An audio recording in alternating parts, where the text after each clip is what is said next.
Hello, hello. Hi, all, and happy Friday.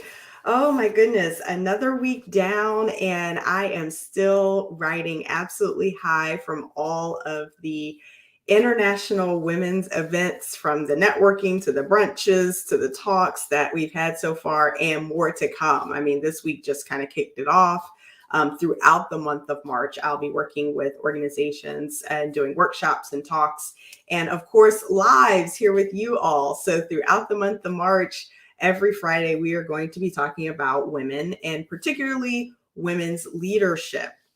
So again, for all of my HR and DE&I friends out there, for those of you that are in leadership positions at your companies and you're looking around and you genuinely are thinking, where's our diverse pipeline? Where's our diverse candidates for succession? Why are we struggling with getting women of color up through the ranks and getting promotions to executive leadership levels? Well, this series is for you. And we are going to start today, right now, talking about African American women. So women, Black women, African American women who are working in organizations, quite frankly, just have different and unique needs when it comes to leadership development. Why?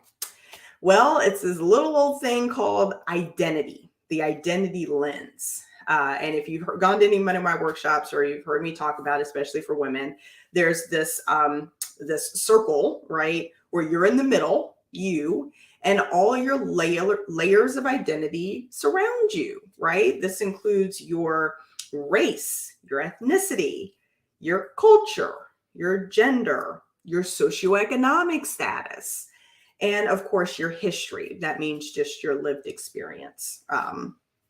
And so all of those are different layers of identity that everyone walks around in the world with. So you don't leave it, you don't check it at the umbrella stand at the door when you come into work, or you don't check it out outside your door when you log onto your Zoom or your Google Meet. It's with you. And as a result of it being with you, it's how you see the world. And guess what? It's how the world sees you. Those visible layers or identities is how the world sees you. And there's filters, there's lens, there's bias, and all those fancy words just means it's how people categorize you. So, for example, if I am interacting with a white male in leadership that's, let's say, 55 years old, IT executive, and he's, VP or senior leader, senior director, I am going to immediately start to assess to see if he's friend or foe. If this particular gentleman is overtly biased or racist or misogynistic, or if he has some level of emotional intelligence and empathy and has done some work around bias and being mindful of unfair practices that he's actively trying to not continue, not perpetrate, but to dispel. So I'm constantly assessing, right, in his behavior, his talk, his language. And guess what? He's assessing me too. He's assessing me too. And he has categories and buckets for the Black women that he has interacted with in the past. And those negative or positive interactions have created buckets or categories in his mind. And he's looking to see which bucket I fall into, just like I'm looking to see which bucket he falls into. It's just something you do when you have a brain. So this has nothing to do with color or gender or anything. If you have a brain, you are doing this. You are constantly putting things and people into buckets and categories. So as a result, Black women have certain buckets and categories that we fit into other people's minds. Now, traditionally, and not always, but traditionally, some of those buckets have been quite negative, right? Extremely negative stereotypes, like being too loud, too passionate, too aggressive. And then you have other buckets where they're just seen as the help, the support, the maid, doing all of the admin work, putting together the PowerPoint slides, putting together the fun events at work, right? So these categories have some pretty derogatory names attached to them. But at the end of the day, they are categories of people, and we are constantly navigating how to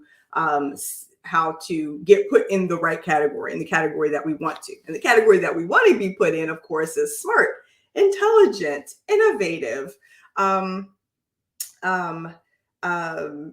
strategic, all of these positive traits that we're exhibiting, so that we can then be positioned appropriately for promotion, stretch opportunities, bonuses, etc. Okay. So everyone is trying to get into that smart, intelligent, cool, innovative category so that they can move up the corporate ladder. The problem is each individual person, because of their unique lens, because of their unique level of identity, has a harder time getting into that bucket, that positive bucket. And so we are talking specifically about African-American women, and therefore, traditionally, typically, not all, I know I do, but not all do. Traditionally, African-American women tend to lead with race first and gender second. So if you asked us how we identify, we're going to say Black, right? And then we'll think about being female. However, white women typically, right, majority, not all, typically tend to think they lead with gender.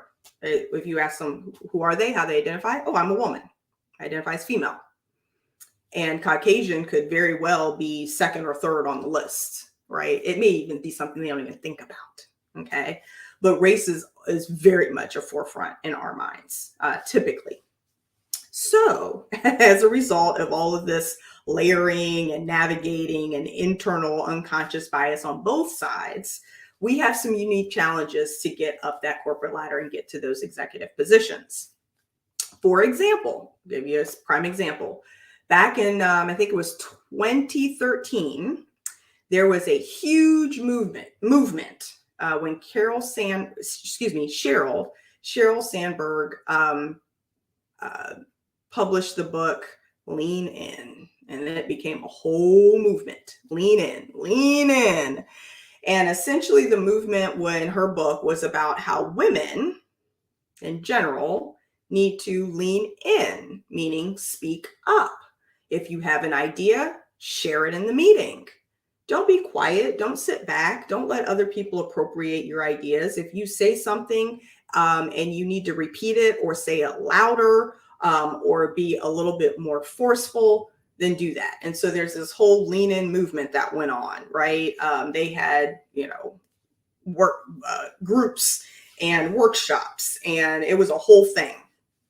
And for those of us that are Black women, we shot ourselves in the foot when we tried to do that, right? I didn't try to do it that much, but I've countless stories from the research that I did for my book, Dents in the Ceiling, for those women that were older than me that got the book, and they're like, okay, if you were a Black woman and you tried Cheryl's advice to lean in, you probably got your hand slapped pretty quickly, because there's this notion of Black women speaking up and being loud and being boisterous and being too passionate. The more you do that, the more you're going to unintentionally trip that bias and end up landing yourself in a loud Black woman, fill in the blank bad term category. So most of us, especially the women that I interviewed, never had a problem with leaning in, right? That was never an issue with us having an idea and voicing it and then actually going to implement it. Being strategic and then putting your idea on your back and literally carrying it across the finish line, that's something we did all day, every day. So the advice about leaning into us was pointless for the most part. In fact, if we tried to do it and we leaned in too much, it was detrimental. So that's just one example of how you have to be careful about providing leadership and coaching and advice to women. It's not a one size fits all. It's not a monolith. You absolutely have to take into account the woman's race and ethnicity when giving guidance. Okay. So again, if you're in leadership and you're kind of scratching your head about how come our African American women aren't progressing, I would say if that is a systemic issue, you absolutely are probably going to need to turn to the biases of your people managers. So those that are making the decisions about who gets promoted, about who gets the stretch opportunity, about who gets to lead the new team or the new department, it is time to unpack what their definition of leader is and what a leader looks like. And again, most of the time it's unintentional. Sometimes it's not. There will be a tendency to create mini-me's. You will look for people who emulate the leadership characteristics and the thinking and how you physically look as a leader. It will be a mirror image. They will look in the mirror and they will then look for people who look like them, act like them, dress like them, talk like them, come from the same school that they came from, graduated from the same program that they did, had the same major. They will look for themselves or someone similar to them in order to move up the ranks. Well, the problem with that is right now, traditionally in tech, finance, healthcare, pharma, major industries that are white male dominated, those are that white men are the ones that are in positions of power and authority and accountability. And so if they are looking for those that look like them, now we just have this whole churn again of creating of mini-me's. And unintentionally, you get groupthink as a result of that. So you really do, from a business perspective, want to be intentional about creating a diverse board for your company, creating a diverse C-suite, creating a diverse leadership team over your product, over marketing, over sales, in IT. In every aspect of your organization, you will absolutely benefit from having a diverse group of individuals leading it. And so therefore, being strategic and intentional about getting the African American women the coaching that they need to move up and for it to be tailored to them is critical. Let me give you one last example before we depart. I myself sought out a leadership program. It's called Emerge. We met down in Atlanta before the pandemic. So I was flying from the Midwest down to Atlanta to be a part of this special leadership training program that was designed just for African American women. And why that was so important is because years before that, they actually had, and they had a leadership management training course that had both Black men and women in it. And what they saw as a result, when they started doing the follow-ups and the polls to see, after the program, were people actually indeed getting promotions, getting bonuses, getting stretch opportunities, maybe leaving and going to another company to lead a department, whatever the case may be. When they did that follow-up, they found that the Black men were progressing significantly over the Black women. Black women were still remaining in their roles. So therefore, the institution created a separate program just for Black women leaders. Why? Because we needed coaching on how to essentially walk the tightrope. So there is a tightrope that we have to walk that is very, very thin, very fine. And it's the balance between being likable and being capable. So there's this notion of, yes, we have to be sharp. We have to be on it. We have to know our stuff, but we can't be overly smart. We can't be overly, because then we'll trigger being maybe arrogant, or maybe, she's a little too big for her britches type thing. So you have to kind of rein back a little bit. You don't have to, but it might behoove you, depending on the environment that you're working in, to rein back a little bit and still try to connect with your white male counterparts or your white female counterparts, or those that are a different race or ethnicity than you on the leadership team, that you have to be intentional about connecting with them at a personal level, so that there is some sort of comfort and some sort of, again, likability there. Getting in the comfort zone with senior leaders is critical to upward mobility. And it is so much harder for us because, again, of the different layers of identity that we have. So, for example, traditionally in my environment, going out to networking events where there's alcohol or drinking involved was quite common, very, very common. When you went to a client meeting, going out to dinner with them and having big lavish dinners that lasted hours, quite common. Well, if you're a mom and you need to get home to get your kids dinner, or you don't drink, right?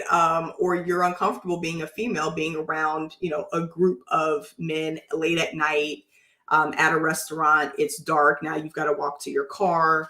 All of these things are considerations that are unique to women, and then are unique to Black women, that we have to think about, navigate, be coached on.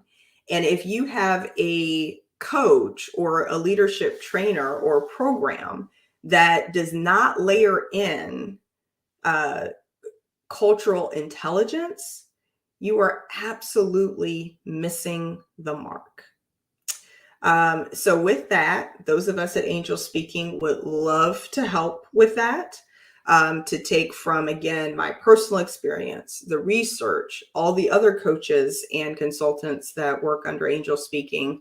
It is a plethora of information that can get you what you need quickly. Okay, so we're not talking about creating programs that are years long. We are talking about working with who you have and your current staff in order to meet needs quickly, very quickly. We're talking weeks or months, depending on your initiative and your goal. And so that's the work that we love to do and that we seek to do, and we would love to partner with you on. So with that, again, happy Friday, and right back here, same time, same bat channel, 12:35 p.m. Eastern. And next Sunday, we will be doing a deeper dive into African American women at work. And now we're going to layer in the lens or the identity of age onto that as well. So we're going to be talking about African American women that are, let's say, 45 and up, right? That are still in the workplace, and some of the challenges that they have from a health perspective that absolutely impact how they show up and how they're seen at work. Okay, so with that, thank you all. Happy Friday. Have a wonderful, blessed weekend, and we'll see you later.